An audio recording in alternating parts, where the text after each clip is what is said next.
Hello दोस्तों, very warm welcome to AMR coaching classes.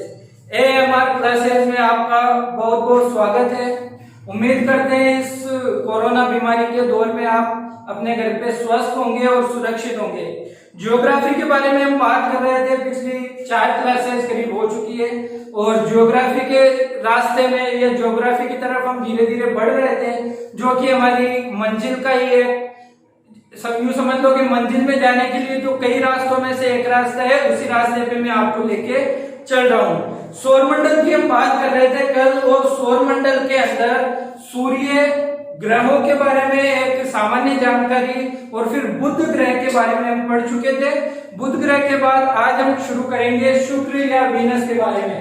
कुछ fact और कुछ नॉलेज जो ग्रहों से रिलेटेड है वही चीज हम देख रहे थे। बुध को हम पढ़ चुके थे, सेकंड है आज शुक्र, जिसे हम कहते हैं वीनस। इसे आप इत्तेफाक कह सकते हैं कि शुक्रवार के दिन हम शुक्र के बारे में पढ़ने जा रहे हैं। तो आइए सबसे पहले देखते हैं सूरज की दूरी के क्रम में अगर हम बात करें, हमने कल देखा था कि सबसे पहले जो सूरज आता है, सूरज के सबसे नजदीक का ग्रह कौन सा है? बुध है, और सबसे छोटा भी है। तो बुध के बाद में शुक्र आता है। तो दूरी के क्रम में अगर हम देखें, सूर्य से दूरी की मैं बात कर रहा हूं तो आता है सेकंड नंबर पे। और अगर हम आकार की बात करें, तो ये आता है पृथ्वी के बाद 6 नंबर पे। ठीक है, ये चीज आपको सामान्य जानकारी है, पता होनी चाहिए। छोटी क्लासों में भी आपने देखा होगा। सूर्य की परिक्रमा करता है, हर ग्रह सूर्य की परिक्रमा करता है। देखो, मैं आपको अगर एक चीज सीधे से कॉन्सेप्ट के तौर पे बताऊं कि अगर आपको ये कंफ्यूजन होता हो कि कौन सा ग्रह सूर्य की परिक्रमा जल्दी करेगा या कौन सा थोड़ा टाइम लेगा, तो जो ग्रह सूर्य के ज्यादा नजदीक होगा, ये अगर सूर्य हम माने तो जो ग्रह यहाँ पे होगा सबसे पहले और जो यहाँ पे होगा, तो ये वाला ग्रह सबसे पहले सूर्य की परिक्रमा करेगा इसके मुकाबले। क्यों? क्योंकि इसकी जो कक्षा होगी वो यहाँ की होगी, तो ये अपनी कक्षा में इतना घूमेगा, लेकिन इसको इतनी बड़ी कक्षा पार करनी पड़ेगी। ये इस कक्षा में चलेगा। तो आप ये देख सकते हो कि जो ग्रह सूर्य के ज्यादा नजदीक होगा वो सूर्य की परिक्रमा ज्यादा जल्दी करेगा। हमने कल देखा था कि बुध कितने दिनों में सूर्य की परिक्रमा कर लेता है, ये बात आप बताने वाले हो हमें। कितने दिनों में? 88 दिनों में। जो बुध ग्रह है वो 88 दिनों में सूर्य की परिक्रमा पूरी कर लेता है। क्यों? क्योंकि शरीर सूर्य के सबसे नजदीक है। अब जब हम सबसे दूर वाले ग्रह पे जाएंगे ना, नेपच्यून के बारे में जब हम देखेंगे, नेपच्यून कितने, तो बहुत सारे वर्ष लेगा, कुछ वर्षों में चला जाएगा। यहाँ तक कि 200 वर्षों से ज्यादा समय लेता है नेपच्यून सूर्य की एक परिक्रमा करने में। तो जो ग्रह सूर्य से नजदीक होगा वो उसके कम समय में परिक्रमा कर लेगा, जो ग्रह सूर्य से दूर होगा वो उसकी वो दूसरे ग्रह के मुकाबले ज्यादा समय लेने वाला है। तो सर, बुध तो 88 दिनों में करता है, शुक्र कितने दिनों में सूर्य की परिक्रमा करेगा? शुक्र लेता है, शुक्र जो है वो सूर्य की परिक्रमा करता है सर 227 दिनों में। मोटा मोटा आप याद रखो, इसमें पॉइंट में भी वैसे जाता है, लेकिन आप थोड़ा सा याद रखोगे 225 दिन, सॉरी 227 नहीं, 225 दिनों में। 225 दिनों में जो शुक्र है वो सूर्य की क्या कर लेता है? परिक्रमा कर लेता है। इतना हो गया। अच्छा, मैंने आपको बताया था कि जो भी ग्रह सूर्य का चक्कर लगाता है वो किस दिशा में लगाता है? पश्चिम दिशा से पूर्व दिशा की ओर। लेकिन मैंने आपको कल 2 अपवाद बताए थे। एक तो शुक्र था, शुक्र क्या है जो सूर्य की परिक्रमा करता है?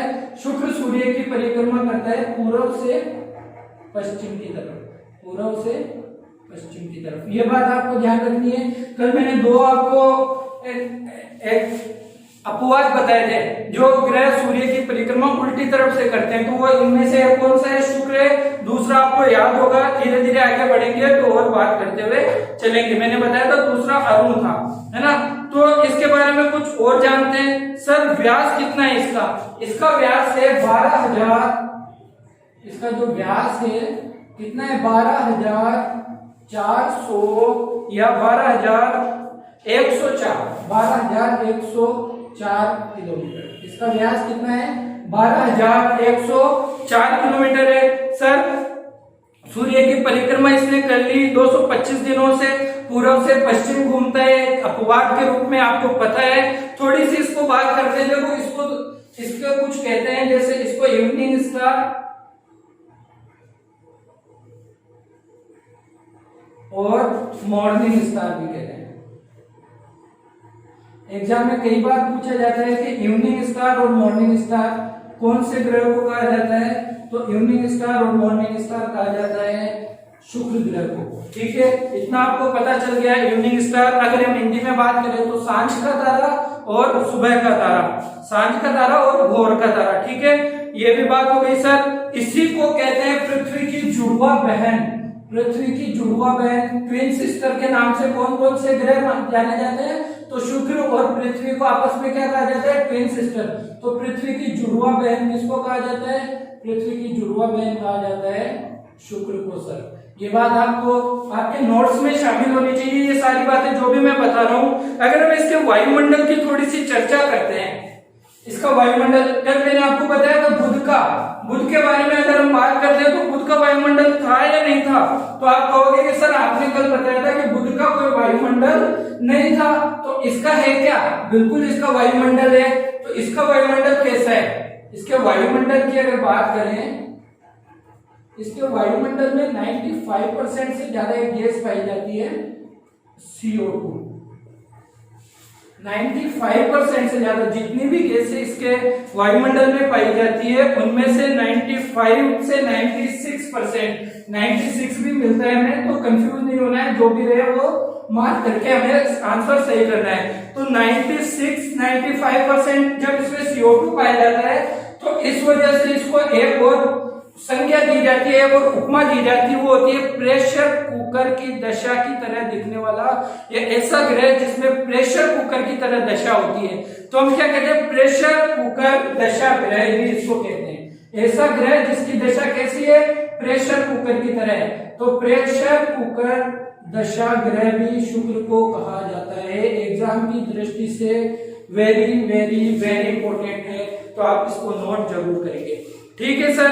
अच्छा, सूर्य के चक्कर लगाने वाले 8 ग्रह हैं जिन्हें हम सौर मंडल में शामिल करते हैं। उन सौर मंडल में से सबसे ज्यादा तापांतर कल हमने देखा था किसका था, 560 डिग्री सेंटीग्रेड बुध ग्रह का। लेकिन सबसे ज्यादा तापमान अगर मैं कहूं तो सबसे ज्यादा तापमान किसका है सर, सबसे ज्यादा तापमान है वीनस का या शुक्र का। और ये जो तापमान है वो कितना है, 775 डिग्री सेंटीग्रेड। आपको इतना पता चल गया, 775 डिग्री सेंटीग्रेड इसका तापमान है, प्लस में ऑब्वियसली, तो प्लस में इसका 475 डिग्री सेंटीग्रेड तापमान है। तो हम क्या जानते हैं कि सबसे ज्यादा तापमान इसका है, तो इससे फैक्ट और ये निकलेगा कि सबसे गर्म ग्रह भी कौन सा है, सबसे गर्म ग्रह कौन सा है, शुक्र है। सबसे गर्म ग्रह की अगर हम बात करेंगे तो वो शुक्र होगा। तो सबसे गर्म की जब बात आई है तो आप ये भी फैक्ट यहाँ पे याद रखेंगे कि सबसे गर्म के साथ साथ सबसे चमकीला ग्रह भी कौन सा है, वो भी शुक्र ही है। तो ये दो चीज आपको यहाँ से इंपॉर्टेंट है। तापमान सबसे ज्यादा, सर्वाधिक तापमान है इसका, जो कुल 8 ग्रह हमारे सौरमंडल में है उनमें सर्वाधिक तापमान है 475 डिग्री सेंटीग्रेड, और इसी की वजह से ये सबसे गर्म ग्रह है। और सबसे गर्म ग्रह के साथ साथ आपको ये भी याद रखना है कि सबसे चमकीला ग्रह भी हमारा कौन सा है, शुक्र है। पिछली बार हम शुक्र के बारे में कर चुके हैं। यहाँ पे सक्रिय ज्वालामुखी पाई जाती है, इस ग्रह के ऊपर क्या पाई जाती है, सक्रिय ज्वालामुखी। सक्रिय ज्वालामुखी यहाँ पे पाई जाती है। तो एग्जाम में कई बार पूछ लिया जाता है कि उस ग्रह का नाम बताइए जहाँ पे बहुत मात्रा में सक्रिय ज्वालामुखी पाई जाती है। तो आपको ये भी याद रखना है, इतना इसके बारे में इंपॉर्टेंट था। पृथ्वी के सर्वाधिक निकट ग्रह है, देखो शुक्र। अगर मैं बात करूं पृथ्वी की, एक तरफ यहाँ पे शुक्र है, यहाँ पे मार्स है ना, ये पृथ्वी है, ये देखो ये सूर्य हो गया, यहाँ पे ये बुध है, ये शुक्र है, ये पृथ्वी है और ये मार्स है, यही क्रम है। तो पृथ्वी के अगर आजू बाजू देखें तो 2 ग्रह है, एक तो शुक्र आ गया जिसके बारे में हम पढ़ रहे हैं, दूसरा ये मार्स आ गया। तो अगर मैं बात करूं इन दोनों में से पृथ्वी के निकट ज्यादा कौन है, तो पृथ्वी के निकट कौन सा है, शुक्र। तो इस वजह से हम क्या कह सकते हैं सर, पृथ्वी के सबसे निकटतम ग्रह कौन सा है, शुक्र है। तो आप ये भी लिखोगे कि पृथ्वी के सबसे निकट निकटतम ग्रह भी ये है, पृथ्वी से निकटतम ग्रह।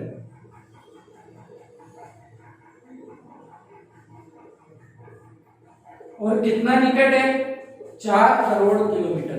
ठीक है, ये चीज आप लिख लोगे, इसमें आपको कोई वो कंफ्यूजन वाला मैटर होगा नहीं, जितना मैंने आपको बताया। सूर्य, एक बार रिवाइज कर लेते हैं। सूर्य से दूरी के क्रम में ये सेकंड है, और अगर आकार की बात करें तो ये 6ठे नंबर पे आता है। इसका घनत्व देख लेते हैं, क्योंकि घनत्व इसका एग्जाम में पूछा जा चुका है। शुक्र का घनत्व एग्जाम में पूछा जा चुका है, इसलिए मैंने आपको बताया था बुध का घनत्व भी, क्योंकि शुक्र का पूछ लिया तो बुध का भी पूछ सकता है, और शुक्र का पूछ लिया तो ये है नहीं कि शुक्र का पूछा नहीं जाएगा। तो इसका भी हम देख लेते हैं। इसका घनत्व है, घनत्व की अगर मैं बात करूं तो 5.24 ग्राम पर सेंटीमीटर क्यूब। मैंने कल भी बताया था घनत्व की इकाई क्या होगी, क्यूब में हम मापेंगे पर सेंटीमीटर क्यूब, ग्राम पर सेंटीमीटर क्यूब। इतनी बात इसकी थी। पृथ्वी की जुड़वा बहन इसको कहा जाता है, हम देख चुके थे। उपग्रह, इसका कोई उपग्रह नहीं है। देखो कल हमने बात की थी बुध की, बुध का भी कोई उपग्रह नहीं था, इसका भी कोई भी उपग्रह नहीं है। उपग्रह आप जानते होंगे ऐसे पिंड जो ग्रह का चक्कर लगाते हैं और इसके साथ साथ सूरज का भी चक्कर लगाते हैं। मैंने कल आपको बताया था कि ब्रह्मांड में जो भी चीजें हैं वो दो तरह से चक्कर लगाती है। एक तो अपने अक्षांश पे घूमती है, दूसरा जो उसका केंद्र होता है उसकी भी वो परिक्रमण करती है। उपग्रहों के बारे में भी है, एक तो वो ग्रह का चक्कर लगाएंगे, ग्रह के साथ साथ वो सूरज का भी चक्कर लगाएंगे। कल हमने बात की थी ना सौरमंडल में क्या क्या चीजें आती है, उपग्रह भी आता है। क्यों? वो हर चीज जो सूरज का चक्कर लगाती है वो सौरमंडल में सम्मिलित की जाती है। इतनी बात थी शुक्र ग्रह के बारे में, आपने नोट कर लिया होगा ऐसे मैं उम्मीद करता हूं। और आगे बढ़ते हैं, तो चलिए आगे बढ़ते हैं। अच्छा, इसका लास्ट एक पॉइंट देख लीजिए, शुक्र का एक दिन, शुक्र का एक दिन पृथ्वी के 243 दिन के बराबर होता है। शुक्र का एक दिन पृथ्वी के कितने दिनों के बराबर होता है? 243 दिनों के बराबर। यहाँ पे हमारा शुक्र खत्म होता है। आगे अगले की बात अगर हम करें तो फिर आ जाता है हमारा पृथ्वी, क्योंकि हम पृथ्वी पर निवास करते हैं और सबसे ज्यादा इंपॉर्टेंट हमारे लिए पृथ्वी हो जाता है। तो पृथ्वी को थोड़ा और अच्छे से हम देखने वाले हैं। आइए सर, पृथ्वी, शुक्र हो गया, बात करेंगे पृथ्वी की जहां पे हम निवास करते हैं। देखो यहाँ पे जो पढ़ने वाले हैं ना, पृथ्वी को एक ग्रह के तौर पे देखने वाले हैं। पृथ्वी की आंतरिक संरचना और पृथ्वी का भूगर्भिक इतिहास और जो पृथ्वी के भौतिक प्रदेश वगैरह है, वो हम अगर हमें मौका मिलेगा, जो चीजें हमारे लिए इंपॉर्टेंट रहेगी, तो फिजिकल ज्योग्राफी जब हम शुरू करेंगे, भौतिक भूगोल, तब हम देखने वाले हैं। ठीक है, तो अभी पृथ्वी एक ग्रह के रूप में क्या है, किस तरह से वो चीजें हम यहाँ पे देखेंगे। तो पृथ्वी, सबसे पहले तो अर्थ की अगर हम बात करें, वही सबसे पहले जो चीज हम देखते हैं दूरी के क्रम में, सूर्य से दूरी के क्रम में थर्ड हो जाएगा, और आकार के क्रम में अगर हम बात करेंगे इस कौन से नंबर पे आएगा, 5th नंबर पे आएगा। ठीक है, शुक्र की हमने बात की थी तो वो 6th था, वो पृथ्वी के बाद में छोटा ग्रह है। देखो भूमध्य रेखा के बारे में हमने बात की थी। जो ये पृथ्वी है, इसके बीच की अगर एक जो सर्कल एकदम बीच में बनेगा, और भूमध्य रेखा, वो सर्कल जो पृथ्वी के अंदर सबसे बड़ा विषुवत रेखीय सर्कल है, जिसको हम भूमध्य रेखा कहते हैं। इसकी लंबाई के बारे में हमने बात की थी, चर्चा की थी। तो भूमध्य रेखा की लंबाई कितनी है? 40,075 या कहीं कहीं पे 76 किलोमीटर भी मिलता है। ठीक है, 40,075 या 76 किलोमीटर। एक बात मैंने इसके साथ साथ आपको ये भी बताई थी कि सर हम इसको व्यास भी कह सकते हैं। तो मैं आपको ये चीज करेक्ट करवा देना चाहता हूँ कि वो व्यास नहीं है, वहां पे मेरा मीनिंग था व्यास की जगह परिधि से। हम 40,075 को परिधि भी कह सकते हैं। ठीक है, अगर हम ये कहें कि पृथ्वी की भूमध्य रेखीय परिधि कितनी है, तो 40,075 किलोमीटर। लेकिन अगर हम व्यास की बात करते हैं तो व्यास होगा 12,756 किलोमीटर। तो अगर हम पृथ्वी की व्यास की बात करें, और कौन सा व्यास, देखो पृथ्वी को हम एक तरह एक ऐसे भी देखेंगे, ये जो इस तरह से देखेंगे, यहाँ पे ध्रुव होते हैं ना, यहाँ पे उत्तरी ध्रुव होता है, यहाँ पे दक्षिणी ध्रुव होता है। तो ध्रुवीय परिधि और ध्रुवीय व्यास भी हम पृथ्वी का देखने वाले हैं, क्योंकि पृथ्वी थोड़ा सा हमारे लिए ज्यादा इंपॉर्टेंट हो जाता है। तो अगर हम व्यास की बात करें, और कौन सा व्यास, भूमध्य रेखीय, भूमध्य रेखा के बारे में आप समझ चुके हैं। तो पृथ्वी का भूमध्य रेखीय व्यास क्या है, और व्यास के साथ साथ भूमध्य रेखीय परिधि, भूमध्य रेखीय व्यास और भूमध्य रेखीय परिधि, सॉरी परिधि यहाँ पे हम लिख लेंगे, ठीक है। तो व्यास और परिधि, तो परिधि तो वही अभी हम जानते हैं पहले भी, 40,075 किलोमीटर, और ये हो जाएगा 12,756 किलोमीटर, ठीक है। और ये हो जाएगी 40,075 किलोमीटर। देखिए ये जो फैक्ट है ना, ये एग्जाम में पूछे जाते हैं, तो आपको ये चीजें याद रखनी जरूरी हो जाती है। अगर हम ध्रुवीय व्यास की बात करें, जैसे हमने देखा तो ध्रुवों के बारे में, तो ये ध्रुवीय व्यास,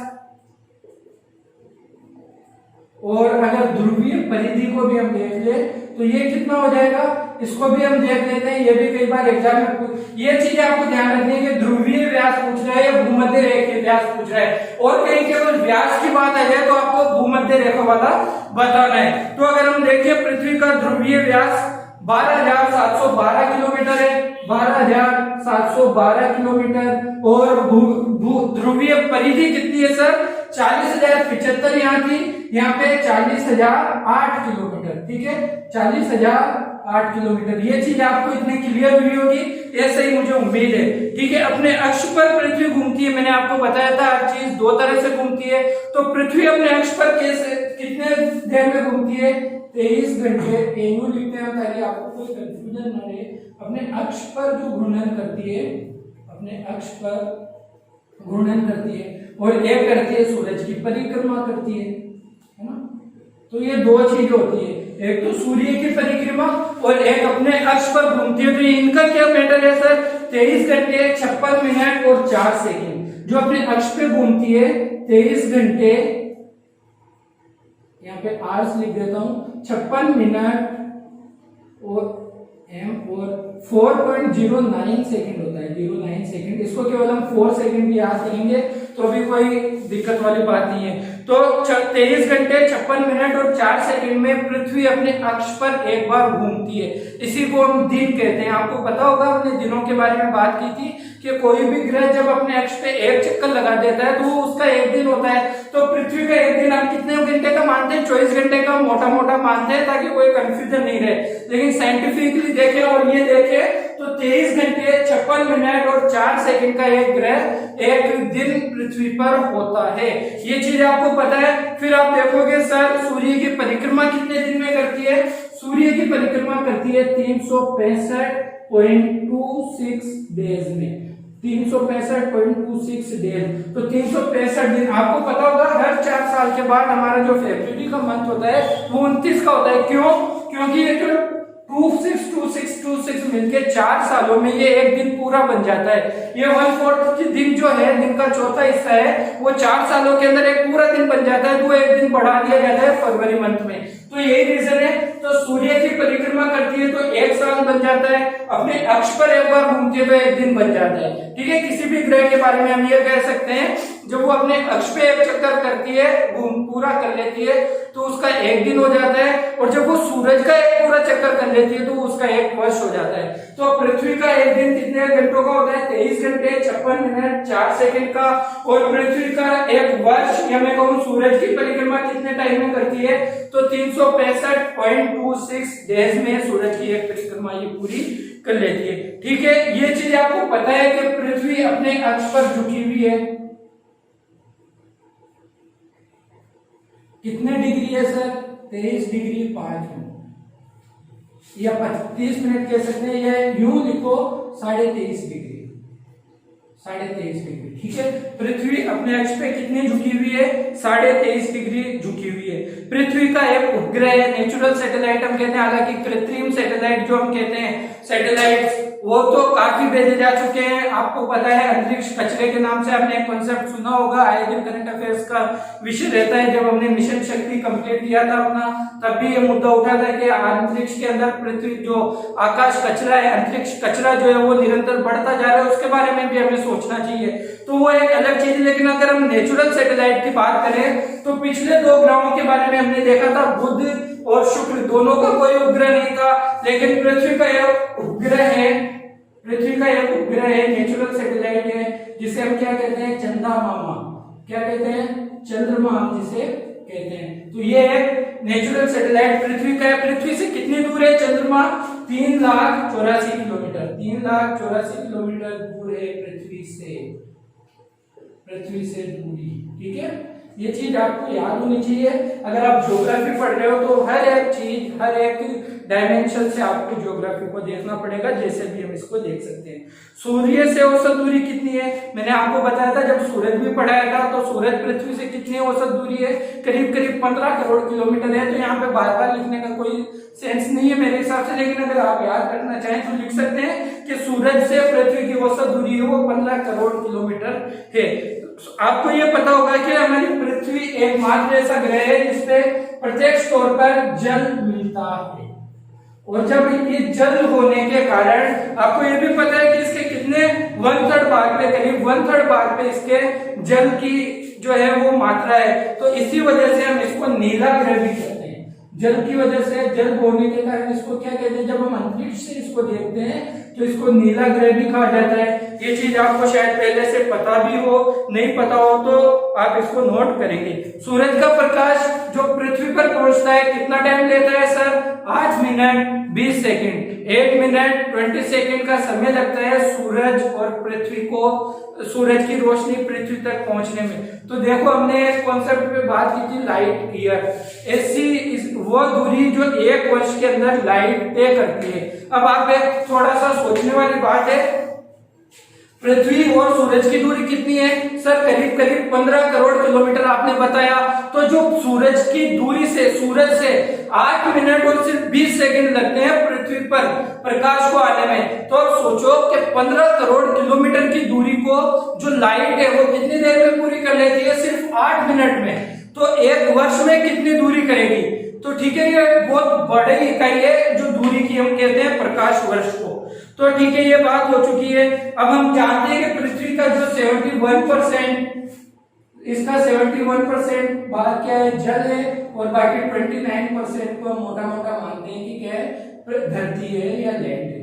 ठीक है, ये चीज आपको पता होनी चाहिए, इंपॉर्टेंट है, और अक्सर ये लोगों को पता होती है। लेकिन आपको क्या करना है, जो चीजें लोगों को नहीं पता है ना, वो भी आपको पता करना है। और उसी के लिए AMR कोचिंग क्लासेस ने ये व्यवस्था की है कि हम जो भी कुछ पढ़ाने वाले हैं, हमें जल्दबाजी नहीं करनी। हम कोई ऑफलाइन क्लास लेके नहीं बैठे कि सर आपको इतने घंटे मिलेंगे, इतने घंटे में आपको ज्योग्राफी कंप्लीट करा देनी है। यहाँ पे पैसों का तो कोई मसला है नहीं, आपको पढ़ना है, हमें पढ़ाना है, आपका सपना पूरा हो जाए। जिस दिन आपका सपना पूरा हो जाएगा तो उसी दिन हमारा भी सपना क्या होगा? पूरा होगा।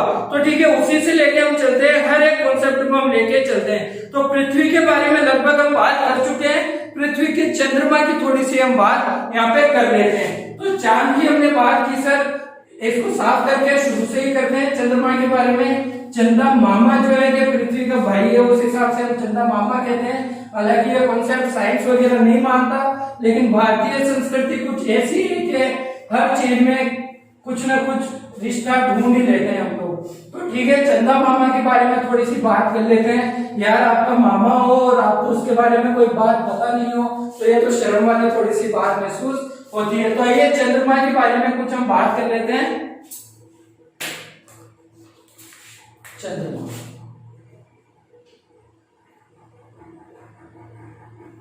या मैं कहूं मून। ठीक है, आपको बताया था पृथ्वी का एकमात्र उपग्रह है, एकमात्र उपग्रह है। उपग्रह वो होता है जिसके पास खुद के पास भी अपना प्रकाश नहीं होता। उपग्रह भी अपना प्रकाश कहां से ग्रहण करते हैं? सूरज के प्रकाश से ये एनर्जी प्राप्त करते हैं और सूरज के प्रकाश से ये प्रकाशित होते हैं। दूरी कितनी है पृथ्वी से? पृथ्वी से बात कर रहा हूं मैं, सूरज से नहीं। तो 3,84,000 3,84,000। देखो हम एग्जैक्ट इसको मोटा मोटा 3,84,000 ले लेते हैं, लेकिन थोड़ा डीप में जाके देखें तो 3,84,365 किलोमीटर इसकी पृथ्वी से दूरी है। कल हमने सूरज का एक कॉन्सेप्ट देखा था कि जब पृथ्वी दो स्थितियां होती है, एक तो पृथ्वी सूरज से सबसे निकटतम होती है और एक सूरज से सबसे दीर्घतम होती है। ऐसा क्यों होता है? देखो मैं आपको एक यहाँ पे देखते हुए चलते हैं। जैसे कि ये जो चक्कर लगाते हैं ना, परिक्रमा करते हैं, जैसे चंद्रमा पृथ्वी की परिक्रमा करता है, सूरज की भी करता है, पृथ्वी सूरज की करती है, तो ये सर्कल में नहीं करते हैं, ये दीर्घ वृत्ताकार, ये वृत्ताकार अवस्था नहीं होती। ये सूरज है तो ये सिर्फ एकदम बीच में गोल गोल नहीं करते हैं, ये क्या करते हैं, कुछ ऐसी अवस्था होती है, इनकी कक्षा कुछ इस तरह की होती है, वृत्ताकार के साथ साथ दीर्घ वृत्ताकार होती है, एग्जैक्ट सर्किल नहीं होता, वृत्ताकार। और समझो कि यहाँ पे सूरज है, मैं कहूं कि यहाँ पे सूरज है,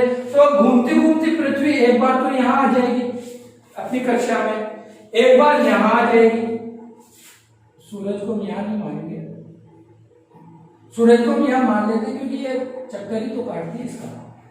एक समझने के हिसाब से आप देखो, ये सूरज है और इस तरह से इसकी क्या है, पृथ्वी क्या कर रही है, चक्कर लगा रही है सूरज के चारों तरफ। ये आपको 2D में है तो इतना साफ नजर नहीं आएगा, लेकिन जब अगर आपका इसका 3D डायमेंशन देखोगे तो आपको बिल्कुल साफ नजर आएगा कि पृथ्वी एक निश्चित कक्षा के अंदर चक्कर काटती है। हर ग्रह एक निश्चित कक्षा होती है। तो क्या होता है, एक दूरी यह होती है कि कोई कोई ये कक्षा है, तो एक बार तो पृथ्वी यहाँ आएगी घूमते घूमते, एक बार पृथ्वी यहाँ आएगी घूमते घूमते, तो ये हो जाएगी उसकी मैक्सिमम दूरी, ये हो जाएगी इसकी मिनिमम दूरी। तो इसी को हम क्या कह रहे हैं, अपसोर और उपसोर। अपसोर और उपसोर सूरज के कॉन्सेप्ट है पृथ्वी के साथ, ऐसे चंद्रमा का कॉन्सेप्ट है। तो चांद और पृथ्वी, ये है पृथ्वी, यहाँ पे एक चांद, ठीक है। तो इसके इन दोनों के बीच की दूरी हमने बताया कि सर 3,84,000 मोटा मोटा आपने बताया, लेकिन इनकी न्यूनतम दूरी की हम बात करें तो ठीक है सर, न्यूनतम की बात कर लेंगे, न्यूनतम के साथ साथ अधिकतम की भी बात करें तो कितना हो जाएगा। आपको यह ध्यान होना चाहिए, जब न्यूनतम की बात करें तो इससे कम हो जाएगा, जब अधिकतम की बात करेंगे तो इससे थोड़ा सा क्या होगा, बढ़ जाएगा। तो न्यूनतम की अगर हम बात करेंगे तो 3,64,000 किलोमीटर हो जाता है, 3,64,000 किलोमीटर। हाँ, और अधिकतर की अगर हम बात करें तो ये 4,06,000 किलोमीटर हो जाता है, 4,06,000 किलोमीटर। अच्छा सर, ये भी ठीक है, न्यूनतम और अधिकतम हमने देख लिया, कोई दिक्कत वाली बात नहीं है। तो आपको पता होगा अधिकतम को हम कहेंगे अप भू दूरी। आपको पता है अपसोर कब था, जब पृथ्वी सूर्य से अधिकतम दूर होती थी तो उसे हम अपसोर कहते थे, लेकिन जब चांद पृथ्वी से अधिकतम दूर होगा तो उसे हम क्या कहेंगे, भू। भू यानी हमारी धरती, धरती यानी पृथ्वी, तो अप भू दूरी, और इसको क्या कह देंगे, उप भू दूरी। तो ये कोई चांद से नहीं है, ये वर्ड हमारे यहीं के हैं, लेकिन हिंदी के वर्ड क्या है, थोड़े से टफ हमें मालूम होते हैं, इसीलिए एग्जाम में कई बार हम फंस जाते हैं। तो आपको फंसना नहीं है, बिल्कुल ध्यान रखना है। चांद की पृथ्वी से दूरी है 3,84,000 किलोमीटर, मोटा मोटा है, थोड़ा सा डीप में जाएंगे तो 365 आगे आपको मिल सकता है। न्यूनतम देखेंगे, अधिकतम देखेंगे, न्यूनतम को उपभू दूरी कहते हैं, अधिकतम को अपभू दूरी कहते हैं। ये चीज थी, ये थोड़ा सा कॉन्सेप्ट था चांद के बारे में। अब चांद के बारे में एक चीज आपने सुना होगा, सुपरमैन, सॉरी सुपरमैन नहीं, सुपरमून। सुपरमून का क्या कॉन्सेप्ट है, सुपरमैन नहीं है, सुपरमून है। तो सुपरमून क्या है, जब ये जो अवस्था होती है ना, जब चांद पृथ्वी से बिल्कुल निकट हो जाता है, तो न्यूनतम दूरी वही होगी ना जब चांद पृथ्वी से सबसे नजदीक आ जाएगा। तो चांद जब पृथ्वी के सबसे निकट होता है तो ये क्या होता है, कुछ आम से थोड़ा बड़ा भी नजर आता है और थोड़ा चमकीला भी नजर आता है, ज्यादा चमकीला, ठीक है ना। जब जो चंद्रमा है और वो अगर पृथ्वी के नजदीक आता है, इतना नजदीक आ जाता है कि उससे ज्यादा नजदीक आने का उसका वो फिर उसकी कक्षा उससे ज्यादा नजदीक उसको लेके नहीं आती है। तो जब पृथ्वी से सबसे नजदीक आ जाता है तो उसे हम क्या कहते हैं, सुपर मून कहते हैं। ऐसी अवस्था में क्या होता है, जो चांद है वो बड़ा नजर आता है, अपनी आम जो हमें आकार नजर आता है उससे करीब 14% बड़ा हो जाता है। कितने परसेंट हो जाता है बड़ा, करीब 14% बड़ा नजर आता है। और जो चमकता है चांद, जो हमें रात में रोशनी देने का काम करता है, इसकी चमक जो है वो करीब करीब 30% अधिक बढ़ जाती है। जितना चांद चमक रहा होता है उससे 30% अधिक वो चमकदार हमें नजर आता है। तो इसी को हम क्या कहते हैं, सुपर मून। और सुपर मून को एक और चीज कहा जाता है, सुपर मून का ये नाम है पेरिजी फुल मून। ठीक है, पेरिजी फुल मून भी इसको कहा जाता है। ये चांद का हुआ सुपर मून वाला कॉन्सेप्ट, सुपर मून लिख लिया होगा आपने। अब एक चीज देखते हैं, ब्लू मून।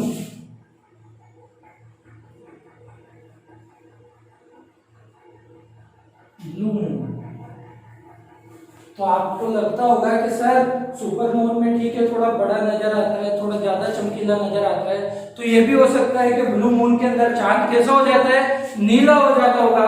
तो सबसे पहले आपको ये क्लियर करना है कि ब्लू मून के कॉन्सेप्ट से नीले रंग का कोई भी संबंध नहीं है। ब्लू मून क्या है, एक ही माह के अंदर, जैसे समझो कि जनवरी या फरवरी में तो आ नहीं सकता क्योंकि 28 ही दिन होते हैं, शायद मुमकिन नहीं है। लेकिन जो ऐसे महीने जिनमें 31 दिन होते हैं, 30 दिन होते हैं, एक ही महीने के अंदर 2 पूर्णिमा आ जाए। पूर्णिमा आप जानते होंगे, एक ही महीने के अंदर जब 2 पूर्णिमा आ जाती है तो उसे हम क्या कहते हैं, ब्लू मून कहते हैं। बस इतना सा कॉन्सेप्ट है इसका। एक ही महीने के अंदर जब 2 बार पूर्णिमा आ जाती है तो उसे कहते हैं ब्लू मून। ये आपको ध्यान रखना है। और ऐसा कब होता है, हर 2-3 वर्षों में ऐसा होता रहता है। ये कोई ऐसी घटना नहीं है कि इतने 100 सालों में, हजारों सालों में होती हो। हर 2-3 वर्ष में ब्लू मून की घटना होती रहती है। एक चीज और होती है, ब्लड मून। ब्लड मून, तो जिस तरह से ब्लू मून का संबंध नीले रंग से नहीं था, उसी तरह से ब्लड मून का संबंध खून से नहीं है। ठीक है, तो ये नहीं है कि चांद से खून निकलता होगा तो उसे ब्लड मून कहते हैं, नहीं। ब्लड मून का सिर्फ एक सिस्टम ये है कि लगातार 4 चंद्र ग्रहण को क्या कहते हैं, ब्लड मून कहते हैं। लगातार 4 चंद्र ग्रहण को ब्लड मून कहा जाता है। इतना सा कंसेप्ट है, आपको बहुत डीप में नहीं जाना। हम आईएएस मेंस की प्रिपरेशन नहीं कर रहे हैं, हम टारगेट कर रहे हैं इंडिया के हर उस एग्जाम को, हर उस वनडे एग्जाम को जिसका एक पोर्शन इंडियन जीएस होता है, और उस जीएस के अंदर हम शुरू किए हुए हैं ज्योग्राफी। तो इतना ही पढ़ना है कि ब्लड मून क्या है, लगातार 4 बार जो पूर्ण चंद्र ग्रहण होता है, पूर्ण चंद्र ग्रहण जो लगातार 4 बार होता है उसे हम कहते हैं ब्लड मून। ठीक है, ब्लड मून हो गया। पृथ्वी की बात की थी, पृथ्वी के उपग्रह चंद्रमा की बात की। चंद्रमा पे हमारे इसरो ने, आपने अभी जुलाई में सुना होगा पिछले साल 2019 में कि हमने चंद्रयान 2 भेजा था। तो चंद्रमा से रिलेटेड कुछ मिशन भेजे गए हैं, उनके बारे में थोड़ी सी जानकारी ले लेना मेरे हिसाब से जरूरी है। तो चंद्रमा पे मिशन, चलो मिशन किसने भेजा था, जो चंद्रयान 2 मिशन था किसने भेजा था बताओ, देखें, कमेंट करो फटाफट से। चंद्रयान मिशन जो भेजा था, देखो चंद्रयान के 2 मिशन गए। इसरो है हमारी satellite research space research organisation है इसरो ने एक 2008 में एक मिशन जिसका नाम था चंद्रयान, चांद के अध्ययन के लिए। ऑब्वियसली आप समझ सकते हो इसका नाम ही चंद्रयान है। और वो कौन सा था, चंद्रयान फर्स्ट। चंद्रयान फर्स्ट का प्रक्षेपण यानी उसको लॉन्च किया गया था, तारीख थी उसकी 22 अक्टूबर 2008 को ये भेजा गया था। ठीक है सर, कहां से भेजा गया था, तो देखो हमारा लॉन्चिंग पैड है श्रीहरिकोटा आंध्र प्रदेश में। आंध्र प्रदेश के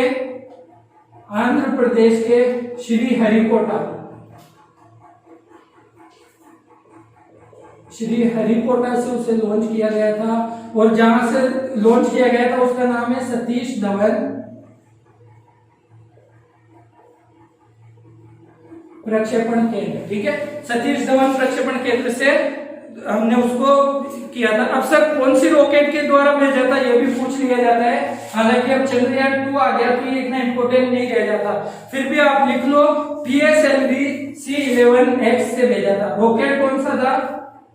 रॉकेट या फिर यान में कौन से यान से चंद्रयान 1 को प्रक्षेपित किया गया था? तो PSLV C11X ये रॉकेट था जिससे चंद्रयान 1 को भेजा गया था। लेकिन हम इंपॉर्टेंट जो है चंद्रयान 2 है उसके बारे में थोड़ी सी बात कर लेते हैं। चंद्रयान 2, ठीक है। चंद्रयान 2 की बात करें तो कब लॉन्च किया था? 22 जुलाई 2019 को लॉन्च हुआ था। 22 जुलाई 2019 को। आपको पता होगा कि चंद्रमा के धरातल से 2.1 किलोमीटर से पहले इसरो का संपर्क उससे टूट गया था। ये हमारे लिए थोड़ी सी निराशाजनक बात हो सकती है, लेकिन इसरो ने अपने मिशन को बहुत सक्सेसफुली, पिछले मिशन हम देखें तो इसरो का जो सक्सेस रेट है वो बहुत हाई है, तो टेंशन लेने वाली बात नहीं है। आम होता है जैसे स्पेस रिसर्च सेंटरों में आम चीज होती है कि उनका हर जो मिशन है वो सफल नहीं हो पाता, तो ये कोई बड़ी बात नहीं थी। हालांकि भारतीयों ने बहुत हिम्मत के साथ इसरो का हौसला बुलंद किया था कि कोई बात नहीं, इस बार फेल हो गए तो हम अगली बार ये जरूर करेंगे, तो कोई बात नहीं है। चलो इसको पूछ देखते हैं कि कहां से भेजा गया था। वही श्रीहरिकोटा सतीश चंद्र धवन से, सतीश धवन केंद्र से, ठीक है। तो यही था। और इसको जो यान था, जो रॉकेट था, वो कौन सा था? कौन से रॉकेट से भेजा गया था? GSLV MK3। इसको बाहुबली भी कहा जाता है, ठीक है। इसी को क्या कहा जाता है? बाहुबली भी कहा जाता है। चांद से रिलेटेड ही एक मिशन चीन का भी है, एक मिशन है चांद से रिलेटेड ही है, चीन का है। उसका नाम थोड़ा चीन की तरह ही है। क्या नाम है देखते हैं? U2 lunar rover. इसका नाम क्या है? U2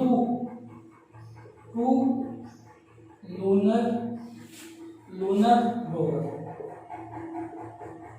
तो ये चांद के बारे में थोड़ी सी जानकारी थी जो हमने यहाँ पे कंप्लीट कर ली है। अब बढ़ते हैं अपने नेक्स्ट ग्रह की तरफ, जो मंगल ग्रह। अब इतना टाइम नहीं लगेगा। पृथ्वी देखो, हम क्योंकि पृथ्वी पर निवास करते हैं तो पृथ्वी सबसे ज्यादा इंपॉर्टेंट ग्रहों के अंदर हमारे लिए हो जाता है, और ज्योग्राफी में हम पृथ्वी को ही पढ़ने वाले हैं। तो ठीक है, अब हम बढ़ेंगे मंगल ग्रह की तरफ। इतना आपने कर लिया होगा, तो चलिए आगे बढ़ते हैं।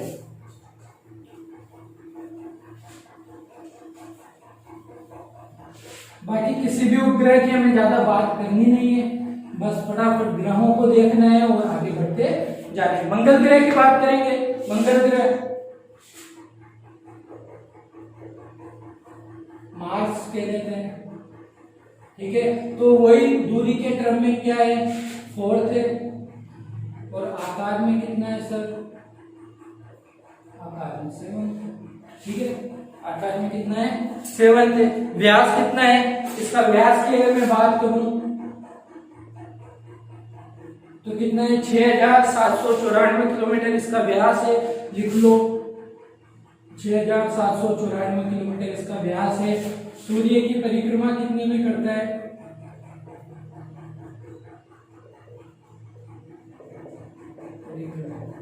सूर्य की परिक्रमा करता है 687 दिनों में। 687 दिनों। देखो ये इसको, इस सवाल को ऐसे भी पूछ सकता है कि मंगल का एक वर्ष कितने दिनों का होता है, पृथ्वी के कितने दिनों का होता है। तो मंगल का हम जानते हैं कि सूरज का एक चक्कर पूरे करते हैं उसका एक वर्ष हो जाता है। तो मंगल का एक वर्ष कितने दिनों का होता है? हमारे 687 दिनों का। इसका घनत्व भी लिख लो। इसका घनत्व कितना होता है? 3.93 ग्राम सेंटीमीटर क्यूब, ठीक है। ये घनत्व हो गया इसका। इसको लाल ग्रह भी कहा जाता है। लाल ग्रह क्यों कहा जाता है? इसकी जो मिट्टी है ना, इसका जो धरातल है, उस धरातल में लगभग अगर हम बात करें तो 10% आयरन ऑक्साइड पाया जाता है। 10% आयरन ऑक्साइड पाया जाता है, जिसकी वजह से इसका कलर हमें लाल नजर आता है, और दूर से भी देखें तो ये हमें कुछ लाल सा नजर आता है, इसलिए इसको लाल ग्रह भी हम कहते हैं। हमने देखा था पृथ्वी कितने डिग्री झुकी हुई है? 23.5 डिग्री। आप लिखिए कि मंगल ग्रह जो अपने अक्ष पे झुका हुआ है वो है 25 डिग्री। नोट कीजिए फटाफट, मंगल ग्रह अपने अक्ष पे 25 डिग्री झुका हुआ है। इसके दो उपग्रह हैं। देखो उपग्रह कितने हैं इसके, दो। कौन कौन से हैं, फोबोस, थोड़ा सा इंपॉर्टेंट है ये इसलिए बताना जरूरी है, फोबोस और डीमोस। इन दोनों में से भी ये ज्यादा इंपॉर्टेंट है। ये इंपॉर्टेंट इसलिए है कि हमारा जो सौर मंडल है, सौर मंडल में हर ग्रह के, जैसे बुध और शुक्र के तो नहीं है, लेकिन दूसरे ग्रहों के जितने भी उपग्रह हैं उन उपग्रहों में सबसे छोटा है। तो सौर मंडल में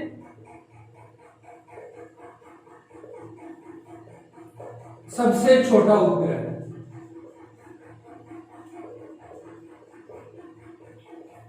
उपग्रह की बात कर रहा हूं मैं, ग्रह की नहीं। ग्रह कौन सा है, सबसे छोटा ग्रह है बुध। पहले प्लूटो था, लेकिन प्लूटो अभी कोई ग्रह नहीं है, तो सबसे छोटा ग्रह है बुध। लेकिन सबसे छोटा उपग्रह की मैं बात करूं तो कौन सा है, अपना डीमोस है। ठीक है, दो ही उपग्रह इसके। लेकिन अब देखो सबसे इंपॉर्टेंट बात जो है वो अब हम करने वाले हैं। मंगल ग्रह पे एक पर्वत पाया जाता है और एक घाटी पाई जाती है। ठीक है, मंगल ग्रह पे एक पर्वत पाया जाता है जिसका नाम है निक्स ओलंपिया या ओलिम्पस मीन्स, या तो कह सकते हैं ओलिम्पस,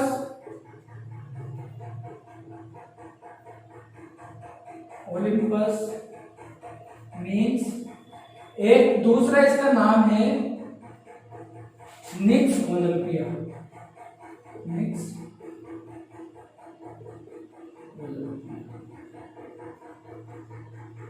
सर इसके बारे में मैं क्यों बता रहा हूं, किसी भी ग्रह पे हमारे सौर मंडल का सबसे ऊंचा पर्वत है, लिख लो फटाफट लिख लो, हमारे सौर मंडल का सबसे ऊंचा पर्वत है निक्स ओलंपिया या ओलंपस मीन्स। ठीक है, कितने किलोमीटर ऊंचा है ये 25 किलोमीटर ऊंचा है।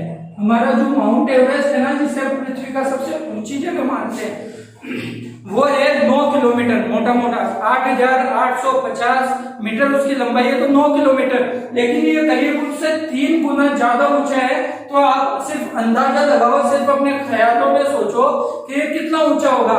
तो मंगल ग्रह पर ही वो पर्वत पाया जाता है जो सौर मंडल का सबसे ऊंचा पर्वत है, और उसका क्या नाम है, ओलिम्पस मीन्स या फिर निक्स ओलंपिया।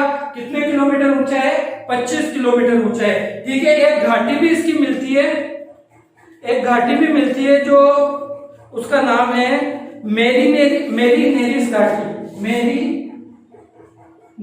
घाटी। सर इसकी भी कोई खासियत है क्या, मेरीनेरिस घाटी, इसकी खासियत ये है कि सौर मंडल की सबसे बड़ी घाटी है। तो सौर मंडल का सबसे बड़ा पर्वत और सौर मंडल की सबसे बड़ी घाटी कहाँ पाई जाती है, तो वो आपके मंगल ग्रह पर पाई जाती है। इसका औसत तापमान की अगर हम बात करें, मंगल के तापमान की बात करें तो ये है -23 डिग्री सेंटीग्रेड। ठीक है, यहाँ पे माना जाता है कि ये सूरज, ये जो क्या है, यहाँ पे जीवन संभव हो सकता है, ऐसा यहाँ का मानना है। मार्स के अध्ययन के लिए कुछ मिशन थे, मैं आपको बोलता हूँ और फटाफट लिख लेना। बस इतनी मार्स की जो थी वो इंपॉर्टेंस सामग्री थी। मार्स के बारे में लिखो, Mariner 4 Mars Pathfinder, Mariner 4 Mars Pathfinder, Mars Pathfinder, comma लगाते देना बीच बीच में, Mariner 4 comma Mars Pathfinder comma Mars Odyssey. Mars तो मंगल का नाम है, मार्स ओडिसी। ये वो मिशन है जो मानव के द्वारा मंगल के अध्ययन के लिए भेजे गए। मार्स ओडिसी के बाद में आप लिखिए फिनिक्स, फिनिक्स, फिनिक्स हो गया। फिनिक्स के बाद आप लिखिए Mars curiosity rover, Mars curiosity rover. इसके बाद में लिखिए मावेल, और फिर सबसे इंपॉर्टेंट है मंगलयान, मंगलयान। ये हमारा भारत के द्वारा, इसरो के द्वारा भेजा हुआ है मंगलयान। इसका दूसरा नाम है मोम, मोम का फुल फॉर्म है मार्स ऑर्बिटर मिशन। ठीक है, मार्स ऑर्बिटर मिशन ये भारत की तरफ से था। इस तरह से हमारा मंगल भी संपूर्ण हमने अच्छे से पढ़ लिया है। अब हम पढ़ने वाले हैं जुपिटर के बारे में। ग्रहों के बारे में हमने बात की है, ये आंतरिक ग्रह है। कल हमने बात की थी ना, ये सारे आंतरिक ग्रह हैं जिन्हें हम टेरेस्ट्रियल प्लैनेट्स भी कहते हैं। अब हम बाह्य ग्रहों की बात करते हैं और इनमें सबसे पहले आता है बृहस्पति।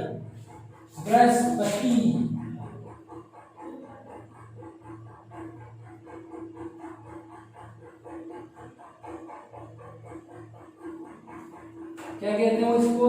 जुपिटर। एक पर्सन है, चलो छोड़ो, हिस्ट्री की बात है, यहाँ पे नहीं करते हैं, बाद में कभी मौका मिलेगा तो बात करेंगे। बृहस्पति वही सूर्य से दूरी की हम अगर बात करें, दूरी में मार्स के बाद 4th आ जाता है और आकार में सबसे बड़ा है।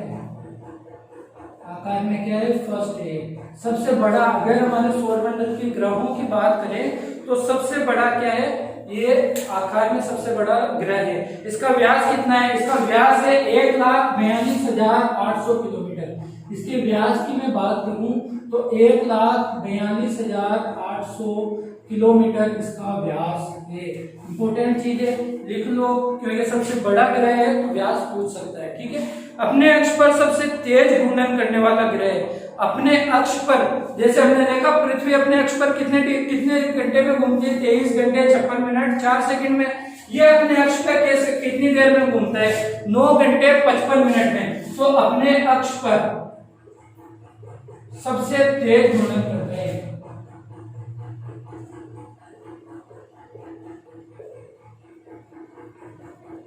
कितनी देर में? 9 घंटे और 55 मिनट में। ठीक है, ये चीज इंपॉर्टेंट है, आपको याद रखनी चाहिए। इसको उपमा दी जा सकती है मास्टर ऑफ गॉड्स। इसको एक नाम दिया हुआ है, इसकी उपमा या संज्ञा कुछ भी हम कह सकते हैं। इसको नाम दिया हुआ है मास्टर ऑफ गॉड्स। ठीक है, कभी कभी पूछ लेता है एक कॉमन लाइनर के रूप में, मास्टर ऑफ गॉड्स। इसके देखो, इसके जो उपग्रह है ना 79 उपग्रह है। इसके कुल उपग्रह जो हैं वो कितने हैं? 79। कभी सबसे ज्यादा हुआ करते थे, लेकिन आज की तारीख में इसके उपग्रह सबसे ज्यादा नहीं है। अगर हम सिर्फ आज के 10 महीने पहले की बात करें तो इसके सबसे ज्यादा उपग्रह हुआ करते थे। लेकिन अभी हम आगे शनि की बात करेंगे। आज की तारीख में शनि के सबसे ज्यादा उपग्रह है 82। पहले शनि के 62 उपग्रह होते थे, लेकिन अभी 10 महीने करीब 1 साल पहले 20 और नए उपग्रहों की खोज हुई थी शनि की। तब से किंग ऑफ सैटेलाइट्स कौन बन गया? शनि बन गया। ठीक है, तो हम इसके बात करते हैं। इसमें कुछ इंपोर्टेंट है, इसके 79 उपग्रह हैं, जिसमें से एक का नाम है गैनीमेड। ये है सबसे, देखो सौरमंडल का सबसे छोटा उपग्रह कौन था? डीमोस था, मंगल ग्रह का उपग्रह था। ये सौरमंडल का सबसे बड़ा है।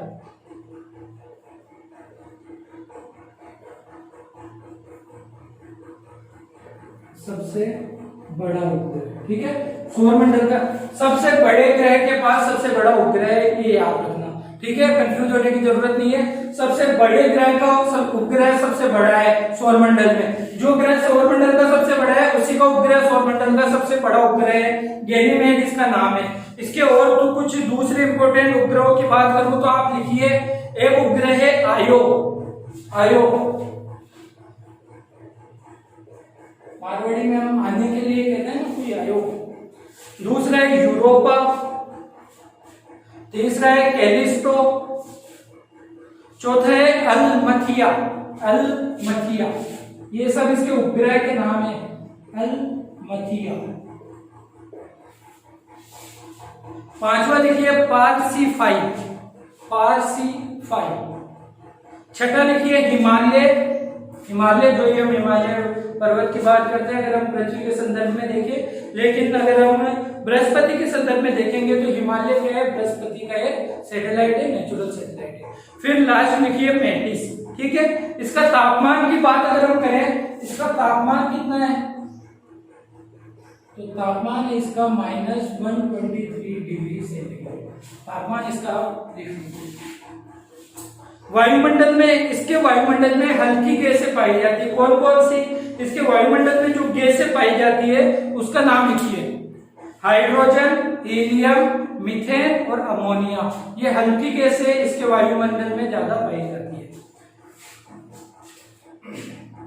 इसके इतने सारे क्या है, उपग्रह है ना, इसलिए इसको कहते हैं लघु सौर तंत्र। इसका एक और नाम है लघु सौर तंत्र, ठीक है, लघु सौर तंत्र भी इसको कहा जाता है। ये बात थी हमारी बृहस्पति की, शनि के बारे में बात कर रहे थे, ज्यादा कुछ नहीं बचा। शनि के बाद में नेपच्यून, यूरेनस, दो चीजें और बची हुई है जिसके बारे में हम पढ़ेंगे।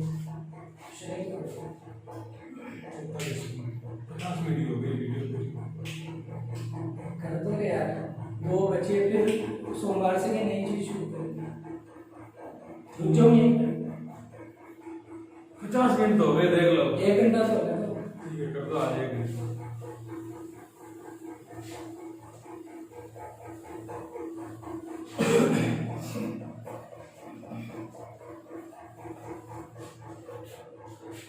चलिए बात करते हैं शनि की। सैटर्न, शनि क्या है? देखो शनि की एक सबसे बड़ी विशेषता बताऊं, अगर दूरी और आकार की हम बात करें तो दूरी में छठा है और आकार में सेकंड है। बुध के बाद सबसे, सॉरी, बृहस्पति के बाद सबसे बड़ा ग्रह है, ठीक है। लेकिन इसकी सबसे बड़ी जो विशेषता है, ये उपग्रह है ना, इसके चारों तरफ ऐसे सर्किल पाए जाते हैं, वलय पाए जाते हैं, और इन वलय की संख्या कितनी है? 7 वलय इसके पाए जाते हैं। इसके चारों तरफ आपको स्क्रीन पे शो हो जाएगा शनि ग्रह का जो चित्र है, जो पिक है वो स्क्रीन पे आपको शो कर दी जाएगी, शो की जा रही होगी, वहां पे आपको नजर आ रहा होगा। तो शनि के चारों तरफ क्या है? वलय पाए जाते हैं, और कितने वलय पाए जाते हैं? 7। इन वलय का जो नाम है ना, नाम है इनका ए से जी तक, यानी ABCDEFG, ये इनके नाम है। जी कौन सा है? सबसे बाहर वाले का नाम जी है और सबसे अंदर वाले का नाम ए है, ठीक है, ये बात इंपॉर्टेंट है। और इसका एक जो वलय बी है, बी वाला वलय जो है, बी वलय, ये सबसे ज्यादा चमकीला है। ये चीज आपको इसमें इंपॉर्टेंट है, जो आपको याद करनी है, बाकी दूसरी बातें आएगी हम इसमें देखते हैं। इसका घनत्व की अगर हम बात करें तो इसका जो घनत्व है ये इंपॉर्टेंट हो जाता है, पूछा जा सकता है, क्योंकि 0.69 ग्राम पर सेंटीमीटर क्यूब है, और ये सौर मंडल में सबसे कम है। सबसे कम घनत्व वाला कोई ग्रह अगर है तो कौन सा है? सैटर्न है, ठीक है। इसका व्यास कितना है? 120, 660। इसका व्यास अगर हम बात करें तो 12660 किलोमीटर इसका व्यास है, 1,20,660 किलोमीटर इसका व्यास है। इसके वायुमंडल में मीथेन और अमोनिया के बादल पाए जाते हैं, ये चीज लिख लीजिए आप। इसके वायुमंडल में मीथेन और अमोनिया के बादल पाए जाते हैं। ये अपने अक्ष पे घूमता है, अक्ष पर घूर्णन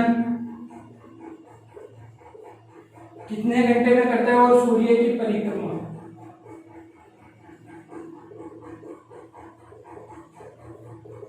तो अक्ष पर तो ये अपने घूमता है 10 घंटे और 40 मिनट में, और सूरज की परिक्रमा ये करता है 10 घंटे 40 मिनट, और सूरज की जो परिक्रमा करता है, देखिए जैसे जैसे सूरज से दूरी इनकी बढ़ती जा रही है ना, इनका परिक्रमण काल बढ़ता जा रहा है। तो 29.5 वर्ष इसको लग जाते हैं सूरज का एक चक्कर लगाने में। ये 29.5 वर्ष हमारी पृथ्वी के हैं। हमारी पृथ्वी जब 29.5 बार चक्कर लगा लेती है तो सैटर्न एक चक्कर पूरा करता है सूरज का, ठीक है। वलयों के बारे में हमने बात कर ली, क्योंकि इसके चारों तरफ ये वलय पाए जाते हैं ना, इसलिए इसको गैलेक्सी लाइट प्लैनेट कहते हैं, यानी ऐसा ग्रह जो आकाश गंगाओं की तरह है। तो ये आप लिख लीजिए गैलेक्सी लाइट प्लैनेट, ये आकाश गंगाओं की भांति दिखने वाला ग्रह कौन सा है? शनि ग्रह है। ये बात हो गई। अच्छा, एक चीज यहाँ पे हो गई, सबसे बाहरी ग्रह का नाम, वलय का नाम ए है, और सबसे आंतरिक का नाम जी है। ये आप थोड़ा सा ध्यान रखेंगे। ABC अंदर की तरफ जाते हुए ABCDEFG होगा। सबसे बाहर वाले का नाम ए है, सबसे अंदर वाले का नाम जी है, और बी जो है, बी सबसे ज्यादा चमकीला है। इसको क्या कहा जाता है? शनि को एक और नाम दिया जाता है गैसों का गोला। शनि को गैसों का गोला भी कहा जाता है, तो ये भी आप नोट करेंगे। पहले शनि के उपग्रह थे 62, लेकिन अभी हमने चर्चा की थी, अब कितने हो चुके हैं? अब इसके उपग्रह हैं 82। तो अगर आपको कभी पूछा जाए कि किंग ऑफ नेचुरल सैटेलाइट्स कौन है, कौन सा ग्रह है जिसके सबसे ज्यादा उपग्रह हैं, तो कौन है, शनि ग्रह है। ठीक है, शनि के बारे में, शनि का सबसे बड़ा उपग्रह है टाइटन। इसके अंदर गैनीमेड हमने बात की थी, गैनीमेड पूरे सौरमंडल का सबसे बड़ा था, शनि का सबसे बड़ा है, शनि का सबसे बड़ा उपग्रह है टाइटन।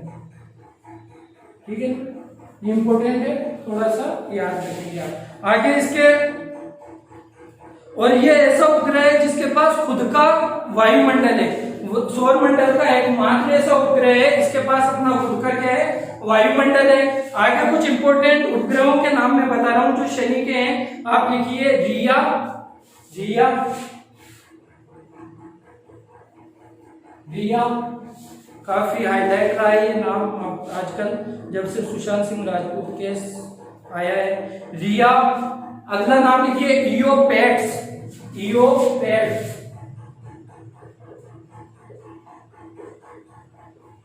इयोपेट्स। फिर डियोन, टेथिस, इंसेलाइडस, मिमास, एटलस, लाप्टेस, इंक्लेड्स, फोइबे और हेलन, ये क्या है, इसके उपग्रह। इतनी चर्चा हमने कर ली है शनि के बारे में। अरुण और वरुण यानी यूरेनस और नेपच्यून के बारे में फटाफट देख लेते हैं 5 मिनट के अंदर, ज्यादा वक्त हम अब नहीं लेंगे क्योंकि करीब करीब हमने सब कुछ देख लिया है। तो आइए फटाफट चर्चा करते हैं अरुण वरुण की, यूरेनस और नेपच्यून की। कुछ बहुत ज्यादा इनके बारे में है नहीं, तो बात करते हैं यूरेनस जिसे हम अरुण कह देते हैं, और यहां हम बात कर लेंगे वरुण की जिसे हम नेपच्यून कह देते हैं। ठीक है ना, नेपच्यून, राइटिंग पे मत जाना, नॉलेज पे जाना। ठीक है, बात करते हैं अरुण की। तो इसकी खोज हुई थी, हाँ इन दोनों की खोज से क्वेश्चन पूछ लेता है। तो इसकी खोज हुई थी 1781 में, 1781 ईस्वी में। और किसने की थी, नाम लिखिए, विलियम हर्शेल ने की थी, विलियम हर्शेल ने। दूरी के क्रम में 7वां है और आकार में 3रा है, आकार में कितना है, 3rd है। ये बात आपको पता होनी चाहिए। इसको क्या कहते हैं, लेटा हुआ ग्रह कहते हैं। क्यों, क्योंकि ये इसका जो अक्षीय झुकाव है, इसका अक्षीय झुकाव बहुत ज्यादा है, अक्षीय झुकाव बहुत ही ज्यादा है इसका, करीब 82 डिग्री और 50 मिनट इसका अक्षीय, 5 मिनट सॉरी 82 डिग्री और 5 मिनट इसका अक्षीय झुकाव है, जिसके कारण हम इसे लेटा हुआ ग्रह भी कहते हैं। ये आपको ध्यान रखना है। 2 ग्रह ऐसे हैं जो उल्टी तरफ से, पूर्व से पश्चिम चक्कर लगाते हैं, एक तो शुक्र है, दूसरा कौन सा है, अरुण है। ये भी आपको पता है, मैं बता चुका हूं। सूर्य की परिक्रमा कितने दिनों में करता है या कितने वर्षों में करता है, परिक्रमा अगर मैं बात करूं तो सूर्य की परिक्रमा करने में इसको लग जाते हैं 84 वर्ष। ठीक है, ये चीज भी इंपॉर्टेंट है, सूर्य की परिक्रमा करने में 84 वर्ष लग जाते हैं। उपग्रह की बात करें, इसके उपग्रह 27 है, जिसमें सबसे इंपॉर्टेंट जो है वो है टाइटेनिया। इसका सबसे बड़ा उपग्रह टाइटेनिया। देखो पहले क्या बात की थी, पहले बात की थी हमने टाइटन के बारे में, वो शनि का था, ये है टाइटेनिया। तो इसमें आपको डिफरेंस मेंटेन करके रखना है और याद करते हुए चलना है। इसका सबसे बड़ा उपग्रह है टाइटेनिया। अन्य उपग्रह भी है, ये और सबसे छोटा है फर्डेलिया, फार्डेलिया। सबसे बड़ा है टाइटेनिया और सबसे छोटा है